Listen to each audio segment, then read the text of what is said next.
దేవుడు మాట్లాడినప్పుడు అబ్రహాం మొదట బలిపీఠం కట్టాడు. అది మనకి 12వ అధ్యాయంలో మనకి 7వ వచనంలో మనకి కనబడుతుంది. ఒకసారి మనం చూద్దాం. యెహోవా అబ్రామునకు ప్రత్యక్షమై నీ సంతానమునకు ఈ దేశం ఇచ్చెదరని చెప్పగా అతడు తనకు ప్రత్యక్షమైన యెహోవాకు ఒక బలిపీఠము కట్టెను.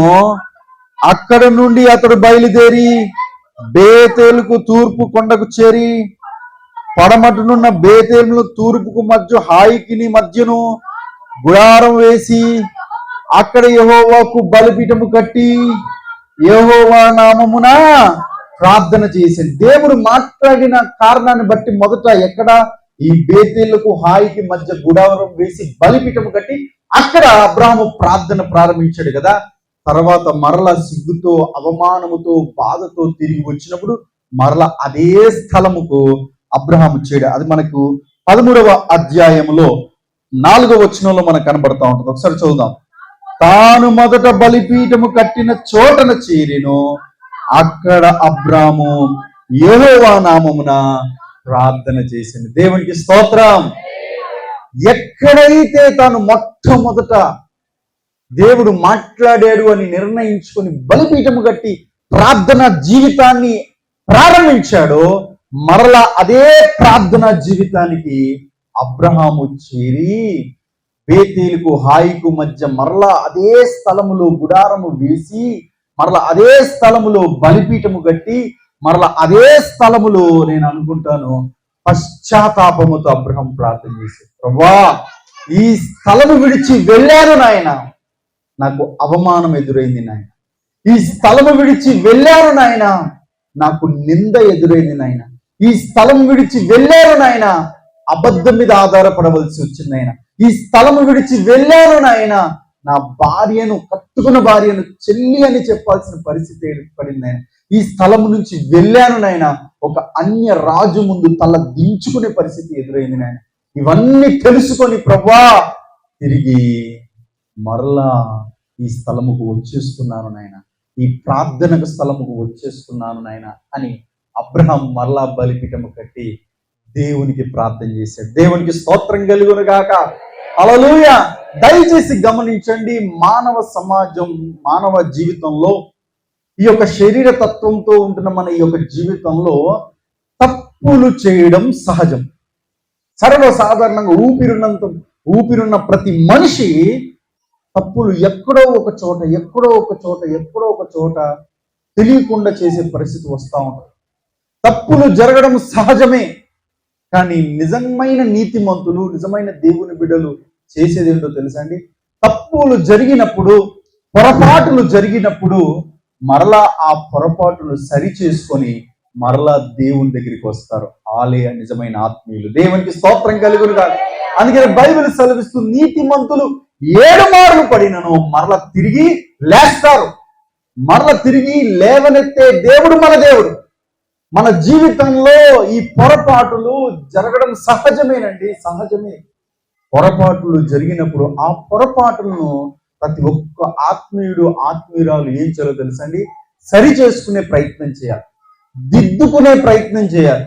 అలా సరి చేసుకుని దిద్దుకునేటటువంటి స్థలం ఏదైనా ఉన్నది అంటే దేవుని మందిరమే. దేవునికి స్తోత్రం కలుగును గాక. రావాలి. ఎంత దూరం వెళ్ళిపోయినా మరలా దేవుడు నిన్ను పిలుస్తున్నాడు, ప్రేమతో పిలుస్తున్నాడు. రా. నువ్వు ఎంత దూరం వెళ్ళిపోయి నష్టపోయినా, కష్టాలు పాలైనా, దేవుని సెలవు లేకుండా, దేవుని చిత్తము లేకుండా, దేవుని అనుమతి లేకుండా, దేవుని సన్నిధికి దూరమై నష్టపోయి కష్టాలు పాలైన, అవమాన పాలైన నా దేవుడు ఏం చెప్తున్నాడో తెలుసా? మరలా రా, మరలా రా. నువ్వు కోల్పోయినంతా మరలా నేను నీకు ఇస్తాను. దేవునికి స్తోత్రం. పోగొట్టుకున్నదంతా మరలా నేను నీకు ఇస్తాను.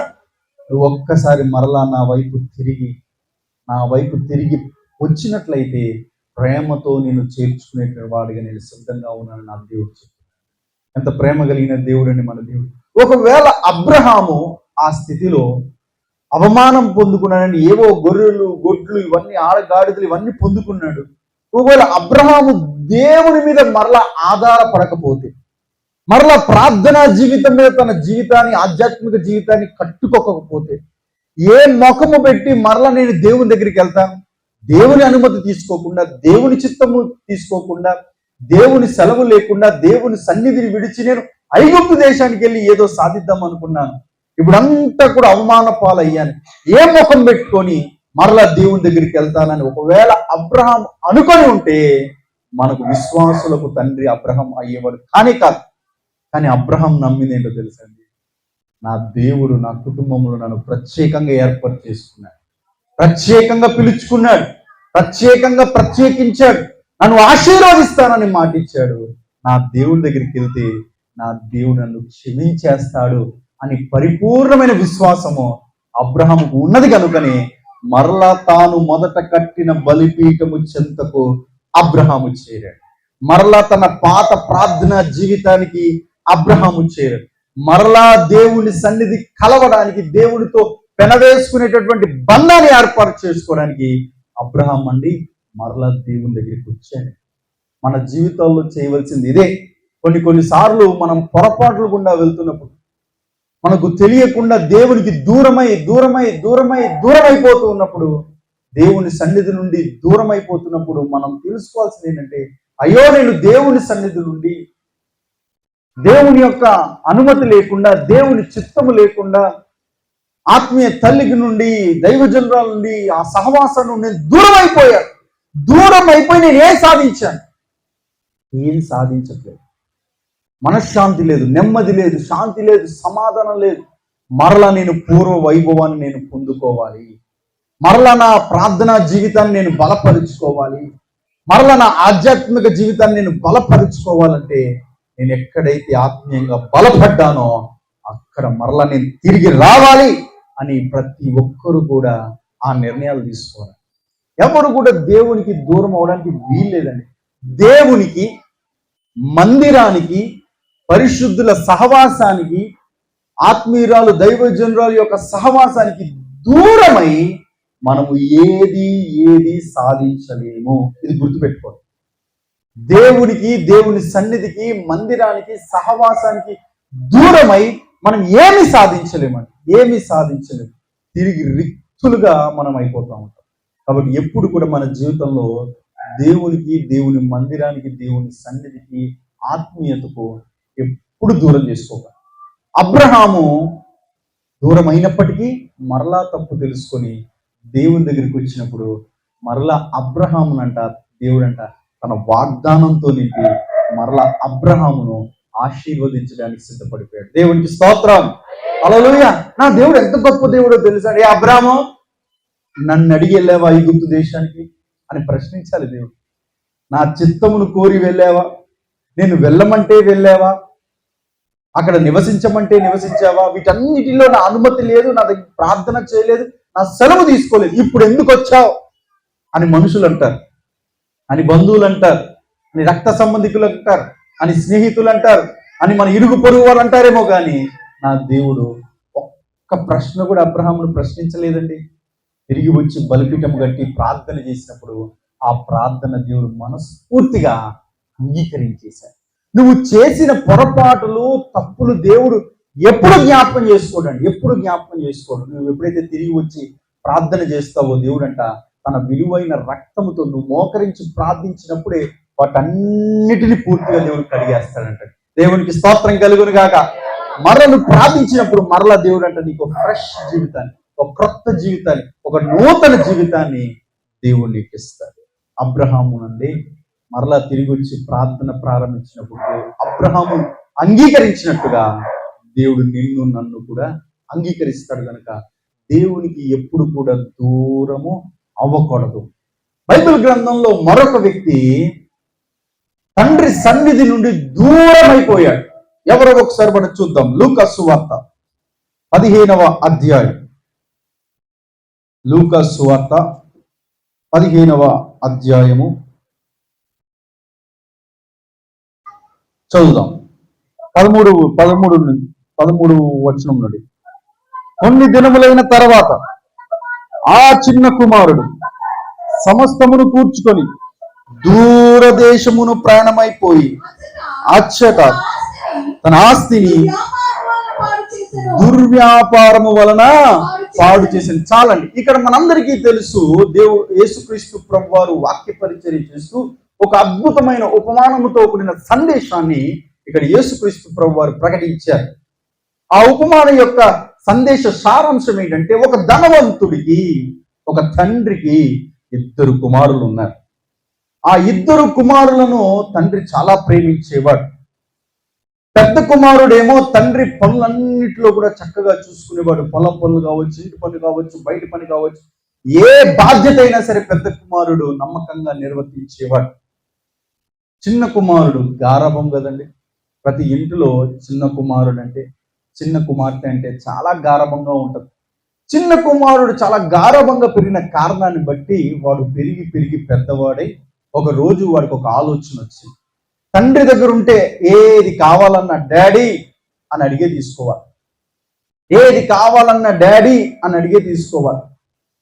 ఇలా అయితే కుదరదు, నాకు ఫ్రీడమ్ కావాలని చెప్పి తండ్రి దగ్గరికి వచ్చి, డాడీ ఆస్తిలో నాకు రావాల్సిన వాట ఇచ్చే అని అడిగినప్పుడు నేను అనుకుంటాను, ఆ తండ్రి హృదయంలో బల్లెం పొడిచినట్టు అనిపిస్తుంది. ఎరా, నీకు పెళ్ళయిందా? పిల్లలున్నారా? కుటుంబ జీవితం జీవిస్తున్నావా? లేకపోతే నేనేమైనా మంచాన పడ్డానా? లేకపోతే నేను చనిపోయే పరిస్థితులు వచ్చానా? ఈ టైంలో నువ్వు ఆస్తి పంపకాలు అడుగుతున్నావు ఏంట్రా అని బహుశా ఆ తండ్రి ఆలోచించి ఉండొచ్చు. నిజమే కదండి. సర్వసాధారణంగా పెద్దవారు పిల్లలకు ఆస్తి పంపకాలు ఎప్పుడు చేస్తారు అని అంటే, ఇంకా ముగింపు దశలోకి వచ్చేస్తున్నప్పుడు అప్పుడు ఆస్తి పంపకాలు చేస్తారు. అప్పుడు నమ్మకంగా పిల్లలకి పంచిపెట్టే ప్రయత్నం చేస్తారు. కానీ విచారకరం ఏంటంటే, ఈ రోజుల్లో భయంకరమైన పరిస్థితులు జరుగుతున్నాయి.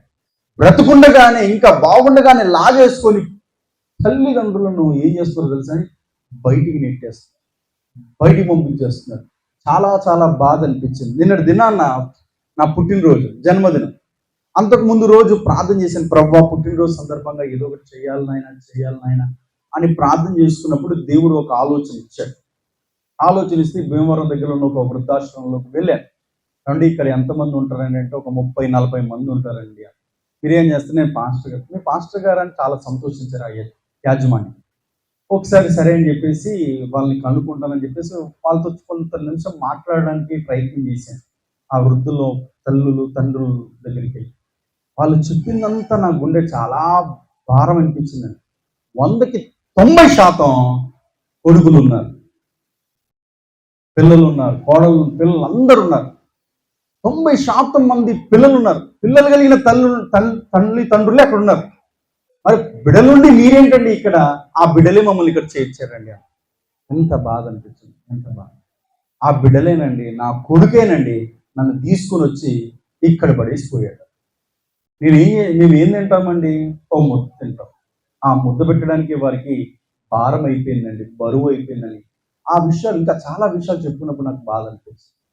సరే అని చెప్పేసి, రేపు నా పుట్టినరోజు కనుక మీకు ఒక రోజు భోజనం పెట్టాలండి అని ఆశించి వారిని సెలవు కోరి నిన్నటి దినాన్న ఆ వృద్ధులకు భోజన ఏర్పాట్లు చేయడం జరిగింది. వారిని చూసి వారు భోజనం చేసిన తర్వాత నాకు చాలా సంతోషం అనిపించింది. కారణం ఏంటంటే, అలా నిరాశ్రయులుగా ఉంటూ తల్లి కొడుకులు కూడా రాలేని పరిస్థితులు, ఎవరైనా భోజనం పెడితే ఆ భోజనం తింటూ అలా జీవిస్తూ ఉన్నారు. చూడండి, ఈ రోజుల్లో ఎలాగైపోయిందంటే, ఇప్పుడు ఆ తల్లిదండ్రులు అంటే కొంతమంది చెప్పారు, ఆస్తి రాయించుకునేంత వరకు మమ్మల్ని బాగానే చూశారండి. రాయించుకున్న తర్వాత మా అవసరం తీరిపోయింది కదండి, తీసుకొచ్చి పడేసి. అలాంటి రోజుల్లో మనం జీవిస్తూ ఉన్నాం. పిల్లలకి ఏ లోటు లేకుండా పెంచితే ఆ పిల్లలు ఏం చేస్తున్నారో తెలుసండి, మరలా తల్లిదండ్రులు చూడలేని పరిస్థితిలో ఈ సమాజం జరుగుతాం. మీరు బైబిల్ గ్రంథాన్ని జాగ్రత్తగా ప్రయత్నం చేసి చూడండి. బైబిల్ అద్భుతంగా బోధిస్తుంది. నీ తల్లిని, నీ తండ్రిని సన్మానించు, నువ్వు దీర్ఘాయుష్యమంతుడు ఉన్నట్లు. అనగా నువ్వు సుఖ సంతోషాలతో, ఆరోగ్యాలతో జీవించాలంటే నీ తల్లిని, నీ తండ్రిని నువ్వేం చేయాలి? సన్మానించాలి. రెండవదిగా, బైబిల్ గ్రంథాన్ని మనం బాగా ధ్యానించినట్లయితే, యాకోబు అండి తన ప్రియకుమారుడైన యోసేపును 16-17 సంవత్సరాలు అద్భుతంగా పెంచాడు. ఏ లోటు లేకుండా పెంచాడు. ఆశీర్వాదకరముగా పెంచాడు యోసేపు. మీరు ధ్యానించే ప్రయత్నం చేయండి. వృద్ధాప్యంలో ఉన్న తండ్రి అయిన యాకోబును యోసేపు ఐగుప్తు దేశంలో ప్రధానమంత్రి అయిన తర్వాత, యాకోబు నివసిస్తున్న ఆ దేశంలో కరువు భయంకరంగా వచ్చినప్పుడు యోసేపు ఏం చేశాడో తెలుసండి, తన తండ్రిని తన దగ్గర పిలుచుకొని రాజ భోజనాలు పెట్టాడండి తండ్రికి. దేవునికి స్తోత్రం.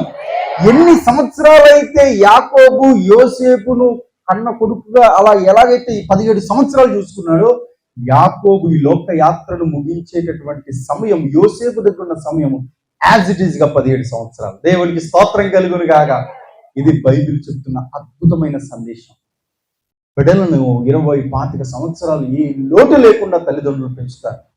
వృద్ధాప్యంకి వచ్చిన తర్వాత మళ్ళా అన్ని సంవత్సరాలు ప్రతి కుమారుడు ఆ తల్లిని తండ్రిని ఆలన పాలన పోషణ అన్ని చూసుకోవాల్సిన బాధ్యత ఎవరిదో తెలుసండి, ఆ ఇంట్లో ఉన్న కుమారుడు లేకపోతే కుమార్తెది. ఈ యొక్క బాధ్యతను ప్రతి ఒక్కరూ గ్రహించవలసిందిగా కోరుతున్నా.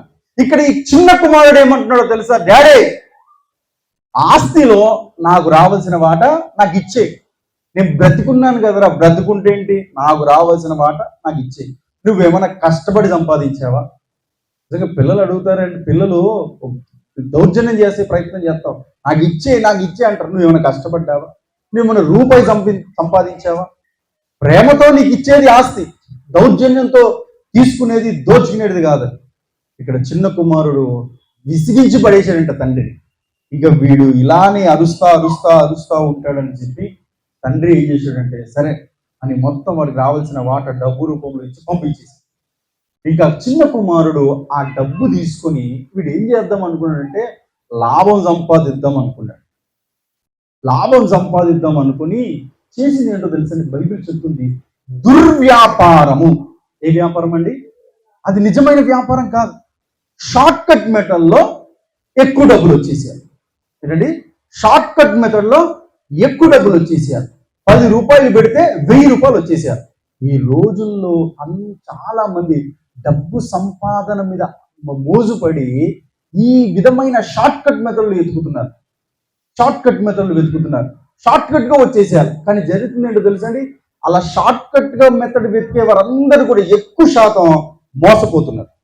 మీకు ఉద్యోగం ఇప్పిస్తాం, 1,00,000 రూపాయలు కట్టండి చాలు, మీకు ప్రతి నెల 1,00,000 రూపాయలు వచ్చేస్తా ఉంటుంది అని అనేసరికి కట్టేస్తారు. ఆడు 100 మందికి 1000 మందికి చెప్తాడు. అందరు కట్టేసిన తర్వాత వీడు ఏం చేస్తున్నాడు, మొత్తం తాళం వేస్తాడు ఆఫీస్. వీరందరూ మోసపోయి లబోదిబో. అసలు ఎందుకు కట్టారు అంటే షార్ట్ కట్. ఇంటర్వ్యూ అవసరం లేదు, ఎగ్జామ్ అవసరం లేదు, ఏం అవసరం లేదు, ఏ రెఫరెన్స్ అవసరం లేదు, డబ్బులు కడితే ఉద్యోగం వచ్చేస్తుందంట అని చెప్పినందుకు మేము కట్టామండి. మరి ఏమయ్యారండి? మోసపోయాము. షార్ట్ కట్ మెథడ్ అది క్రైస్తవ జీవితానికి, ఆధ్యాత్మిక జీవితానికి ఎప్పటికీ మంచిది కాదు. బైబిల్ ఏం సెలవిస్తుందో తెలుసండి, సామెతల గ్రంథంలో నీతిమంతుడు నిశ్చయముగా తన కష్టార్జితాన్ని అనుభవిస్తాడు. దేవునికి స్తోత్రం కలుగును గాక. నీతిమంతుడు నిశ్చయముగా తన కష్టార్జితాన్ని అనుభవిస్తాడు. నువ్వు నీతిగా యథార్థంగా కష్టపడి ప్రభు మీద ఆధారపడితే నీ కష్టార్జితాన్ని దేవుడు ఆశీర్వదిస్తాడు. నీ కష్టార్జితాన్ని వృధాగా పోనివ్వడండి. ఈ షార్ట్ కట్ మెథడ్లో, అవినీతి మార్గంలో సంపాదిస్తున్న వారందరూ కూడా ఎక్కువ శాతం ఆ డబ్బంతా తీసుకెళ్ళి ఏం చేస్తున్నారు తెలుసండి, హాస్పిటల్లో పెట్టేస్తారు.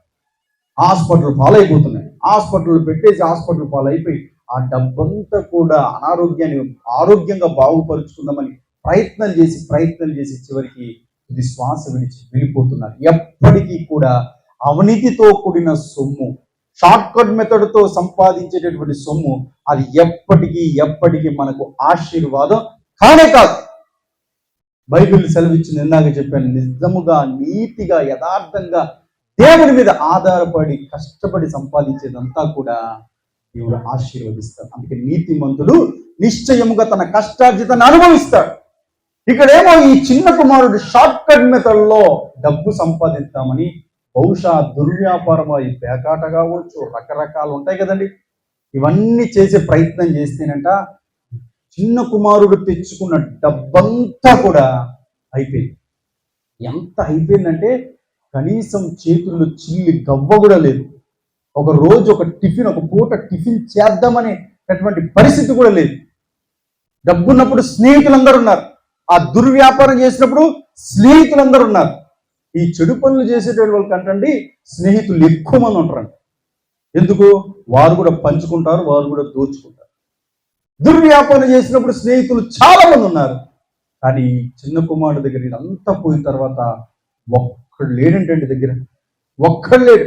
అనాథ చేసి పడేశారని మొత్తం అందరు వెళ్ళిపోతే ఇప్పుడు ఉదయాన్నే లేచి చూస్తే ఏదైనా తినాలి కదా, తినడానికి ఏమీ లేదు, చిల్లు గవ్వ లేదు.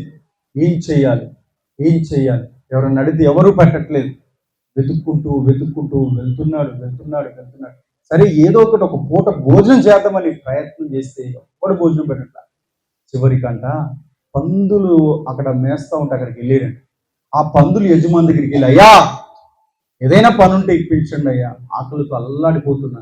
సరే ఇదిగో ఈ పందులను కాయ్ అని చెప్పాడు. ఆ పందులు ఇచ్చేటటువంటి పని, ఆ బాధ్యతలు ఇచ్చాడండి. అప్పుడు ఆ చిన్న కుమారుడు ఆ పందులను చూస్తూ చాలా బాధపడు. ఒక సమయం వచ్చింది ఏంటంటే ఆ పందులకు ఆహారం పెట్టే సమయం. ఆ యజమానుడు ఆహారాన్ని ఆ పందులకు పెడితే అప్పుడు కుమారుడు ఆకలితో అలమటించిపోయి, ఆకలి బాధ భరించలేక ఆ పొట్టును చూసి ఈ పొట్టుతో నా కడుపు నింపుకుందాం అనుకున్నాడు. ఎందుకు ఈ దుస్థితి వచ్చిందో తెలుసా అండి? చిన్న కుమారుడికి తండ్రిని విడిచిపెట్టి వెళ్ళాడు, తండ్రి సహవాసాన్ని విడిచిపెట్టి వెళ్ళాడు, తండ్రి యొక్క ఇంటిని విడిచిపెట్టి వెళ్ళాడు, దేవుని విడిచిపెట్టి వెళ్ళాడు. కాబట్టి ఆ పరిస్థితి వచ్చింది. ఇంకా వెళ్ళి ఆ పొట్టును తిందామని పొట్టు తినే ప్రయత్నం చేస్తే అంట పందులంట చిన్న కుమారుని చూసి, ఏంట్రా మా పొట్టు నీకు కావాలని పందులంట చిన్న కుమారుని గెంటేసిందంట. ఆ గెంటేగానే అమాంతంగా అక్కడ పడిపోయాడంట. కళ్ళల్లో నీళ్ళు జల. నీ ప్రేమ కాదని నే వెళ్ళితి, నీ తోడు లేకయే నేనలసితి.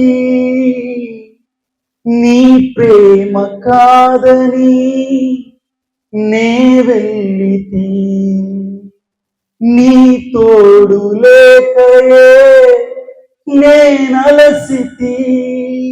అంతా మాయే కదా ఈ పాడు లోకము, నమ్మక ద్రోహమేగా ఈ లోక స్నేహము. అంతా మాయే కదా ఈ పాడు లోకము, నమ్మక ద్రోహమేగా ఈ లోక స్నేహము. నిజమైన ప్రేమయేగా ఆ కల్వరి త్యాగము, ఆ విలువ తెలియకేగా ఈ గాయము. భరించలేనయ్యా ఈ మౌనము, సహించలేనయ్యా ఈ భారము, ఊహించలేనయ్యా ఈ దూరము, ఊహించలేనయ్యా ఈ దూరము. మన్నించు యేసయ్యా నీ పాపము, మన్నించు యేసయ్యా నీ పాపము. మరలా ఒకసారి పాడే ప్రయత్నం చేద్దాం. నీ ప్రేమ కాదని నే వెళ్ళితి, నీ స్నేహ దూరమైతిని. అంతా మాయే కదా ఈ పాడు లోకము, నమ్మక ద్రోహమేగా ఈ లోక స్నేహము. అంతా మాయే కదా ఈ పాడు లోకము, నమ్మక ద్రోహమేగా ఈ లోక స్నేహము. నిజమైన ప్రేమేగా కల్వరి త్యాగము, ఆ విలువ తెలియకేగా ఈ గాయము. దేవునికి స్తోత్రం. నిజంగా అండి ఆ చిన్న కుమారుడు దేవుని ప్రేమను కాదని, తండ్రి ప్రేమను కాదని, దేవుని సహవాసము కాదని, తండ్రి సహవాసము కాదని దూరం అయిపోయాడు. లోకాన్ని స్నేహించి, స్నేహితులు స్నేహించి దూరం అయిపోతే జరిగింది ఏంటో తెలుసా? ఆ స్నేహితులంతా కూడా ఒంటరిని చేశారు. ఏ లోకాన్నైతే ఆ చిన్న కుమారుడు నమ్మాడో అదొక అంతా కూడా మాయలోకం అని గుర్తొచ్చింది. ఏ స్నేహితులైతే ఈ చిన్న కుమారుడు నమ్మాడో ఈ స్నేహితులందరితో ఒంటరి వారు చేశారని ఆ పందులు పొట్టు తినే పరిస్థితి వచ్చినప్పుడు అప్పుడు తెలిసిందండి. అందుకని యాకోబు రాసిన పత్రికలు ఏమంటో తెలుసండి? లోక స్నేహము చేయకండి, అది దేవునికి వైరం. లోక స్నేహము, లోకమంతా కూడా మాయా మాయా మాయ, అంతా కూడా పాపం, అంతా కూడా స్వార్థం, అంతా కూడా వ్యర్థం. నీకు డబ్బున్నప్పుడే ఉంటారు నీకు స్నేహితులు. అదే నీకు డబ్బు లేదు చూడండి, ఒంటరిని చేసి పడేస్తాడు. అలాగే చిన్న కుమారుణ్ణి ఒంటరిని చేసేసాడు. అప్పుడంట ఒకసారి చూద్దాం 15వ అధ్యాయం 16వ వచనం. వాడు పందులు తిను పొట్టుతో తన కడుపు నింపుకొని ఆశపడరు గాని ఎవడును వానికి ఏమీ ఇయ్యలేదు. అయితే బుద్ధి వచ్చినప్పుడు వాడు నా తండ్రి యొద్ద ఎంతో మంది కూలివాండ్రకు అన్నము సమృద్ధిగా ఉన్నది, నేనైతే ఇక్కడ ఆకలికి చచ్చిపోవచ్చున్నాను. నేను లేచి నా తండ్రి యొద్దకు వెళ్ళి, తండ్రి, నేను పరలోకమునకును విరోధముగాను నీ ఎదుట పాపము చేసింది, ఇక మీదట నీ కుమారునని అనిపించుకున్నటకు యోగ్యుని కాను. చాలండి. ఇక చదివే ప్రయత్నం చేసి అప్పుడు చిన్న కుమారుడికి ఏమొచ్చిందంటే బుద్ధి వచ్చింది, జ్ఞానం వచ్చింది. నిజంగా ప్రతి మనిషికి జ్ఞానము, బుద్ధి ఎప్పుడు వస్తుందో తెలుసా అండి? జోబు బ్యాంక్ బ్యాలెన్స్ అంతా ఖాళీ అయినప్పుడు అప్పుడు తెలుస్తుందంటండి దేవుని ప్రేమ ఏంటో. ఇంగ్లీష్లో ఒక సామెత ఉంటుంది, an empty purse, an empty wallet teaches many lessons. అనగా నీ ఖాళీ పర్సు నీకు చాలా చాలా పాఠాలు నేర్పిస్తుంది. అదే పర్సు నిండా డబ్బులు అనుకోండి, నీకు దేవుడు గుర్తురారు, మందిరం గుర్తురారు, ఆత్మీయ సహవాసం గుర్తురారు. ఈ డబ్బులను ఏం చేయాలి? తాగడానికి. ఈ డబ్బులను ఏం చేయాలి? తిరగడానికి. ఈ డబ్బులను ఏం చేయాలి? ఫ్రెండ్స్తో. ఈ డబ్బులను ఏం చేయాలి? సినిమాలు. డబ్బులు అంటే మనిషి ఎప్పుడు కూడా లోకం గురించి ఆలోచించే ప్రయత్నం చేస్తాడు. అందుకనే దేవుడు అంటే కొన్నిసార్లు మనకు మొత్తం అంతా ఖాళీ చేసి పడేస్తాడు. ఎందుకో తెలుసా? అప్పుడు తిరిగి వస్తాం, లేకపోతే రావు. అప్పుడు బుద్ధి వస్తుంది. కాబట్టి దేవుడు కొన్ని సందర్భాల్లో ఖాళీ చేసి పడేస్తాడు, ఎంటీ చేసి పడేస్తాడు. ఏ ఆధారం లేకుండా దేవుడు అన్ని తలుపులు మూసేస్తాడు. అప్పుడు దేవుడు దగ్గరికి వస్తాం. చిన్న కుమారుని గమనించండి, తన తండ్రి వెళ్ళిపోతున్నప్పుడు అడ్డుకోలేదు తండ్రి. రెండోది, చిన్న కుమారుడు ఎక్కడికో వెళ్ళిపోయాడు, చాలా రోజులైంది. తండ్రి ఆరాధించలేదు, తండ్రి కౌరంపించలేదు, తండ్రి వెళ్ళి తీసుకురాలేదు. ఎందుకో తెలుసా? ఒకవేళ నేను వెళ్ళి తెచ్చుకుంటే మరలా వెళ్తాడు, నా ప్రేమ అలుసైపోతుంది, వీడికి బుద్ధి వస్తేనే వస్తాడు అని తండ్రి అంట లోపల బాధ ఉన్న, వేదన ఉన్న, తన కన్న కుమారుడు నా నుంచి దూరం అయిపోయాడు ఎంతో బాధ ఉన్నా కూడా అలా మౌనంగా ఉంటూ ప్రేమతో తన కుమారుడు కొరకు ఎదురు చూశాడు. దేవునికి స్తోత్రం. అలాగే మన పరమ తండ్రి కూడా కొన్నిసార్లు మనం దేవునికి దూరం అయిపోతున్నప్పుడు దేవుడు కలుగు చేసుకోడంట. సరే వెళ్ళని, నా మందిరాన్ని విడిచి, సన్నిధిని విడిచి, ఆత్మీయతని విడిచి, సహవాసాన్ని విడిచి వెళ్ళిపోయారు కదా, వెళ్ళని, ఏం చేస్తాడో చూద్దాం, ఏం చేస్తుందో చూద్దామని దేవుడు మౌనంగా అలా చూస్తాడంట. దయచేసి గమనించండి, ఆ మౌనము మనం భరించలేం. దేవుడు మౌనంగా ఉంటే మనం భరించలేం. మన జీవితం చీకటి జీవితం అయిపోతుంది. మౌనంగా దేవుడు చూసి ఇదంతా ఖాళీ అయినప్పుడు అప్పుడు దేవుడు మాట్లాడతాడంట. బుద్ధి వచ్చిందా? జ్ఞానం వచ్చిందా? వచ్చింది ప్రభువా, సరే రా అని దేవుడు పిలుస్తాడు. ఇక్కడ చిన్న కుమారుడుగా చేసిందంటే తెలుసా? ఇక్కడ నేనేమో పందుల పొట్టుతో తింటున్నాను. ఆ పరిస్థితి వచ్చింది. నా తండ్రి దగ్గర అయితే, మా తండ్రి దగ్గర పనివారే సమృద్ధిగా భోజనం చేస్తాను. నేను పనివాడుగైనా సరే నేను వెళ్ళి నా తండ్రి దగ్గరికి వెళ్ళి తప్పైపోయింది క్షమించని వేడుకుంటానని కుమారుడంట పనివాడుగైనా సరే నన్ను నా తండ్రి స్వీకరిస్తాడేమోనని చెప్పి కుమారుడు వెళ్ళినప్పుడు తండ్రి అంట 2 చేతులు చాపి కుమారుడిని కౌగిలించుకొని ముద్దు పెట్టుకొని విందు చేసి తన తప్పిపోయిన కుమారుడు తిరిగి వచ్చాడని సంతోషంగా స్వీకరించాడు తండ్రి. ఇక్కడ చిన్న కుమారుడు చేసింది ఏదైనా ఉన్నదంటే మరలా నా తండ్రి దగ్గరికి తిరిగి వెళ్తాను అనే గొప్ప నిర్ణయం తీసుకున్నాడు. దేవునికి స్తోత్రం. ఒకవేళ చిన్న కుమారుడు నా తండ్రిని విడిచాను, ప్రేమను విడిచిపెట్టాను, ఆ సంపన్న స్థితినంతా విడిచిపెట్టాను, నాకు రావాల్సిన ఆస్తి వాట అంతా తీసుకొచ్చి నేను దుర్వ్యాపారం చేసి పోగొట్టుకున్నాను, ఏ ముఖముతో నా తండ్రి దగ్గరికి వెళ్ళాలి, ఏ ముఖాన్ని నేను చూపించుకోవాలి అని బహుశా చిన్న కుమారుడు అలా ఆలోచించి వెళ్ళకపోతే చిన్న కుమారుడు అంతరించిపోయేవాడు, మనకి మాదిరిగా ఉండేవాడు కాదు.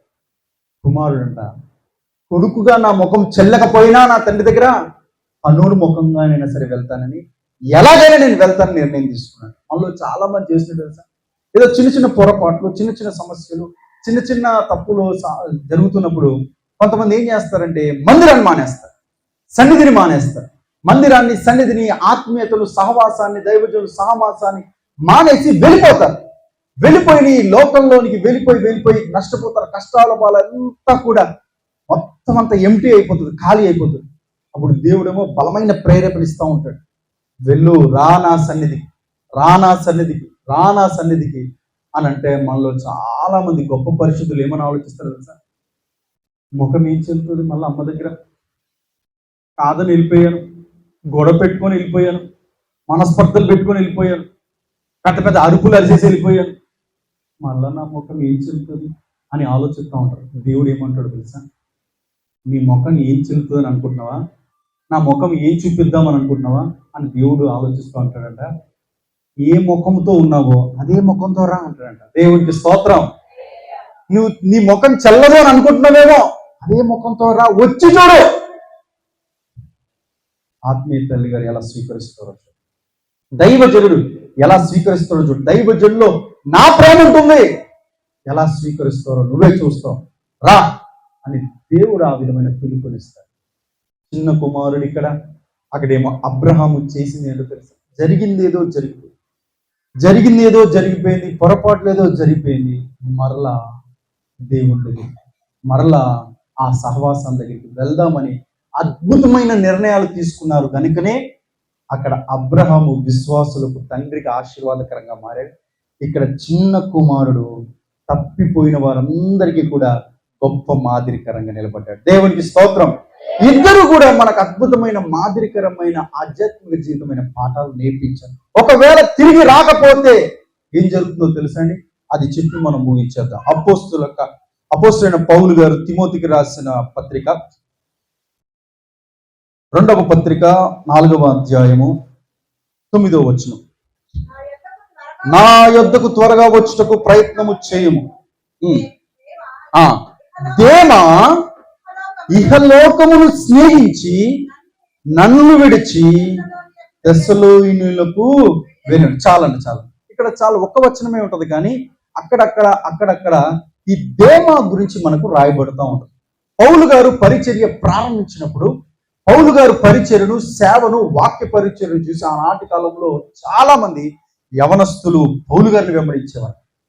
మీరు గమనించారో లేదో, ఆంధ్రప్రదేశ్ పాస్టర్స్ యొక్క అసోసియేషన్ చైర్మన్ గారు, భీమవరంలో యునైటెడ్ పాస్టర్స్ అసోసియేషన్ చైర్మన్ గారైన మేడిది జాన్సన్ గారు మీటింగ్స్ కు ఆహ్వానించినప్పుడు, శుభాలు చెప్పమన్నప్పుడు ప్రతిసారి ఒక మాట చెప్తారు. ఏంటో తెలుసా, ఈ అపోస్తల సహవాసం పరిచర్యకు కుమారమ్మ గారికి దేవుడు ఎక్కువ యవనస్తులు ఇచ్చాడు అన్నారు. దేవునికి స్తోత్రం. అలాగే మేము కూడా ఒక్కొక్కసారి పర్సనల్ గా వెళ్ళినప్పుడు ఒక్కొక్కసారి ఇది జ్ఞాపకం చేస్తూ ఉంటాం, ఆ సంఘంలో యవనస్తులు ఎక్కువ ఉంటారండి, యవనస్తులు ఎక్కువ ఉంటారయ్యా అని ఈ మాట ఖచ్చితంగా మెడిది జాన్సన్ గారు చెప్తారు. నిజంగా అలా యవనస్తులు ఉండడం ఆ పరిచర్యకు గొప్ప ఆశీర్వాదం. దేవునికి స్తోత్రం. మరి మీ సంఘంలో కూడా, అపోస్తల సహవాస సంఘంలో కూడా ఎక్కువ యవనస్తులు కనబడుతూ ఉంటారు. మీటింగ్స్ లో మొత్తం ఓయర్ బిడ్డలు కావచ్చు, పనులన్నీ కూడా యవనస్తులు చక్కగా చేస్తారు. వారిని బట్టి దేవుడు చాలా సంతోషిస్తాడు. అలాగే అపోస్తలుడైన పౌలు గారు అంత గొప్ప సేవ చేయడానికి ఆ రోజుల్లో పౌలు గారు కూడా యవనస్తులు ఎప్పుడు రెడీగా ఉండేవారు. ఆ యవనస్తుల్లో లూకా, తిమోతి, చాలా మంది, వారిలో దేమా తీతుకు, అలాగే ఈ పత్రికలు ఉంటాయి చూసారండి, వీళ్ళందరూ యవనస్తులు. వీరందరూ కూడా పౌలు గారికి సహకరిస్తూ ఉండేవారు. ఆ యవనస్తులు ఎపఫ్రోతో, ఇంకా చాలా పేర్లు ఉంటాయి, శుభములు చెప్పి రాస్తూ ఉంటారు గ్రీటింగ్స్. ఆ వాళ్ళు ఈ దేమ అనేటటువంటి కూడా ఒక వ్యక్తి. ఈ దేమ ప్రారంభంలో పౌలు గారికి అంట చేదోడు వాదుడుగా ఉండేవాడంట. పౌలు ఏది చెప్తే అది చేసేవాడంట, ఏది చెప్తే అది చేసేసేవాడంట. మనలో చాలా మంది అండి సేవా జీవితంలో, ఆత్మీయత జీవితంలో, మన ఆంధ్ర సైడ్లో ఉన్నవారంట, ఆంధ్రులంట ఆరంభ సూర్యులు అంట. ఏంటంట, ఆంధ్రులు ప్రారంభంలో అబ్బో మనోడిని కొట్టినోడే లేడు, మనోడు ఏది చెప్తే ఆల్రౌండర్. కానీ అదే ఆధ్యాత్మిక జీవితం కడవరకు కొనసాగించారు. దేవుడు కోరుతుంది ఏంటంటే, ప్రారంభంలో నువ్వు సేవ పట్ల, ప్రారంభంలో మందిరం పట్ల, ప్రారంభంలో మందిర పనుల పట్ల, కుటుంబం పట్ల ఏ విధంగా అయితే చురుకుగా ఉన్నావో అదే యాక్టివ్నెస్ నీ కడ వరకు ఆధ్యాత్మిక జీవితంలో కొనసాగాలి. చల్లారిపోకూడదు. ఈ దేమై చేసింది ఏంటంటే లోకాన్ని స్నేహించాడట.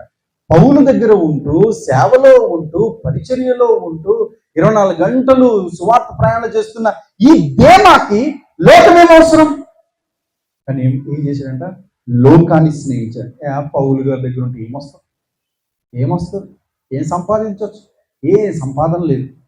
ఆత్మీయత ఏముంటుంది? ఆత్మీయత అవసరమే లేదని చెప్పి లోకాన్ని స్నేహించి దేమా చేసింది ఏంటంటే పౌలును, సేవను, ఆత్మీయతను విడిచిపెట్టి వెళ్ళిపోయాడట. వెళ్ళిపోయిన తర్వాత దేమా ఏమైపోయాడో ఎవరికి తెలియదు. తను మరలా సేవ చేసినట్టుగా కానీ, మరలా పరిచర్య చేసినట్టుగా కానీ, మరలా ఆత్మీయ సహవాసంగా జీవించినట్టుగా కానీ లేదండి. లోకాన్ని స్నేహించి లోకంలో కలిసిపోయాడు దేమా. కానీ మీరు తిమోతిని చూడండి. ఉత్తరం రాస్తూ అంటాడు పౌలు గారు, తిమోతే నేను మంచి పోరాటం పోడాను, నా పరుగును కడముట్టిస్తున్నా. ఈ మాటలు నీకే ఎందుకు చెప్తున్నాను తెలుసా? ఆఖరి వరకు నన్ను వెంబడించిన వాడవు నీవే తిమోతి అని గొప్ప సాక్ష్యం చెప్పాడు. దేవునికి స్తోత్రం, హల్లెలూయా. లోకాన్ని స్నేహించిన దేమ లోకస్తుడైపోయి అంతరించిపోయాడు. తిమోతి మాత్రం పౌలునే అంటబెట్టుకున్నాడు, పౌలునే వెంబడించాడు. గొప్ప ఆశీర్వాద కుమారుడిగా తిమోతి మారాడు. దేవునికి స్తోత్రం కలుగును గాక. అలాగే ఈ అపోస్తుల యొక్క సహవాస సంఘ జీవితంలో దేవుడు చాలా మందిని పరిచయం చేస్తాడు, చాలా మందిని నడిపిస్తాడు, చాలా మంది యవనస్తులు కుటుంబాలను దేవుడు నడిపిస్తాడు. ఇక్కడ నాటబడుతున్నప్పుడు ప్రతి ఒక్కరు గ్రహించాలి ఏంటంటే, మొక్కగా మీరు ఏం చేస్తున్నారు? నాటబడుతున్నాడు. దేవుడే మిమ్మల్ని నాటుతున్నాడు. మీరు ఏం చేయాలి? మొక్కగా ఉన్న మీరు వృక్షమై, పెద్ద వృక్షమై, ఫలాలు ఫలించి అపోస్తుల సహవాసానికి ఆశీర్వాదకరముగా మారాలి. దేవుడికి స్తోత్రం. ఎక్కువగా ఉన్న పండ్ల చెట్టు చూడండి, అందరూ ఆ పండ్ల చెట్టు దగ్గరికి వెళ్తారు.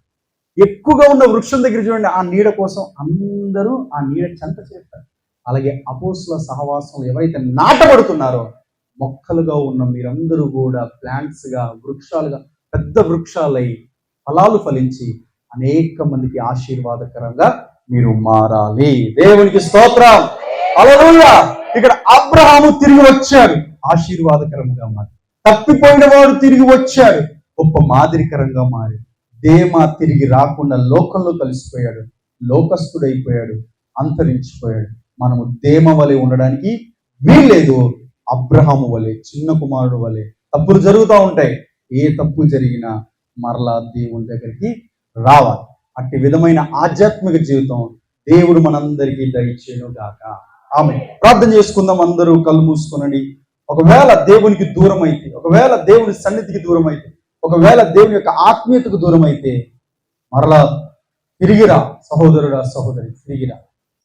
ప్రార్థన చేయండి. ప్రభువా, మేము కూడా నాయన తండ్రి ప్రార్థనా జీవితానికి దూరం అయిపోయాం, ఆత్మీయతకు దూరం అయిపోయాం, వాక్యానికి దూరం అయిపోయాం. ప్రభువా, మరలా మేము తిరిగి మా ఆధ్యాత్మిక ప్రార్థనా జీవితాన్ని కట్టుకోవడానికి వచ్చేస్తున్నాము నాయన అని మీరందరూ ప్రార్థించినట్లయితే దేవుడు మీ ప్రార్థనని మిమ్మల్ని అందరినీ కూడా ఆహ్వానించడానికి ఆయన ఇష్టపడుతున్నాడు. దేవునికి స్తోత్రం. ప్రార్థన చేద్దాం. ప్రభువా, తిరిగి మరలా ప్రారంభ ప్రార్థన జీవితాన్ని ప్రారంభిస్తున్నాము. లోక స్నేహము వ్యర్థము, లోక స్నేహము పాపం, మాయ నాయన. మాకు లోకం వద్దు నాయన. మా పట్ల మీరు ఎన్నో కలలు కన్నారు, ఎన్నో ఆశలు పెట్టుకున్నారు నాయన. ఆశలను, ఆ కలను మేము నెరవేర్చే వారుగా మేము ఉండాలంటే అయ్యా మీ సన్నిధిలో నాటబడి ఫలించే వారుగా ఉంటారు. మా తమ్ముడు, చెల్లి దేవుడు నీ పట్ల ఎన్నో ఉద్దేశాలు, ఎన్నో ప్రణాళికలు కలిగి ఉన్నాడు. నీ పట్ల ఎన్నో ఆశలు కలిగి ఉన్నాడు, ఎన్నో ప్రణాళికలు కలిగి ఉన్నాడు. దేవుని ప్రణాళికల ఉద్దేశాలు నీ జీవితంలో నెరవేర్చకుండా సైతాను నిన్ను దొంగిలించేస్తున్నాడు. వాడి చేతులను పడడానికి వీల్లేదు. దేవుడి చెంతకు రా, దేవుడి దగ్గరికి రా, దేవుడు పిలుస్తున్నాడు. ఎన్నో కలలు నీ పైన ఉండగా, ఎన్నో ఆశయాలు ఎదురు చూస్తుండగా, ఎన్నో కలలు నీ పైన ఉండగా, ఎన్నో ఆశయాలు ఎదురు చూస్తుండగా, క్షణికమైన సుఖం కోసం తిరిగి ఆసిరావా. క్షణికమైన సుఖము కోసం తిరిగి ఆసిరావా.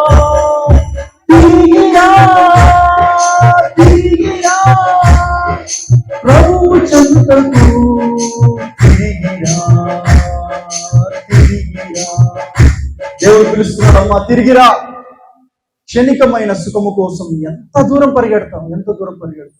దేవుడి వైపు తిరిగి వస్తే దేవుడు ఇంకా నిన్ను 1000 రెట్లుగా ఆశీర్వదిస్తాడు. ప్రార్థన చేసుకుందాం. ప్రేమ కలిగిన తండ్రి, దయగలిగి యేసయ్యా, మీకు వందనాలు చెల్లిస్తున్నాను. అబ్రహామునైనా ఐగుప్తు దేశం మీద ఆధారపడి, అబద్ధం మీద ఆధారపడి ఏదో బ్రతికేద్దాం అనుకున్నాడు, కానీ తిరిగి అవమానముతో, సిగ్గుతో, నిందతో తిరిగి వచ్చాడు నాయన. తిరిగి వచ్చినప్పటికీ నాయన మీరు అబ్రహామును ప్రశ్నించకుండా, అయ్యా ప్రభు అబ్రహామును స్వీకరించారు. ఎంత ప్రేమ కలిగిన దేవుడు నాయన. మరలా అబ్రహాము తన మొదట కట్టిన బలిపీఠము చెంతకు చేరి నాయన ప్రార్థించినట్లుగా మేము నాయన ఒకవేళ మీకు దూరం అవుతున్నట్లయితే మరలా మా మొదట ప్రార్థన జీవితాన్ని మేము కట్టుకుంటున్నామని ఎందరైతే ప్రార్థిస్తున్నారో నాయన, తప్పిపోయిన కుమారుడు వలె మళ్ళా ఎందరైతే తిరిగి వస్తున్నారో ప్రభు వారందరినీ ప్రేమతో స్వీకరించండి. దేవ వలె మేము ఎవరము కూడా నైనా మిమ్మల్ని, సహవాసాన్ని, మందిరాన్ని విడిచిపెట్టి లోకము ఆశించి మేము వెళ్ళినట్లయితే లోకస్తుల్లో మేము కలిసిపోతాము నాయన. దేవ వలె మేము ఉండడానికి వీల్లేదు నాయన. అబ్రహాము చిన్న కుమారుడు వలె ప్రభు మరలా తిరిగి వచ్చేటటువంటి జీవితం మా అందరికీ దయచేయండి. ఎందుకంటే నీ వాక్యం సెలవు, నీతిమంతులు 7 మార్లు బలిగినను మరలా తిరిగి లేస్తారు అని నీ వాక్యం సెలవిచ్చిన ప్రకారం తిరిగి లేచేటటువంటి, తిరిగి వచ్చేటటువంటి, తిరిగి ప్రార్థనా జీవితాన్ని కట్టుకునేటటువంటి జీవితం అందరికీ దాయిచ్చు. విత్తబడిన వాక్యం ప్రతి హృదయంలో నాటబడి ఫలించుటకు సహాయం చేయమని మీకే సమస్త మహిమా ఘనత ప్రభావములు చెల్లిస్తూ యేసుక్రీస్తు నామమున ప్రార్థనని వేడుకుంటున్నాము తండ్రి. ఆమేన్.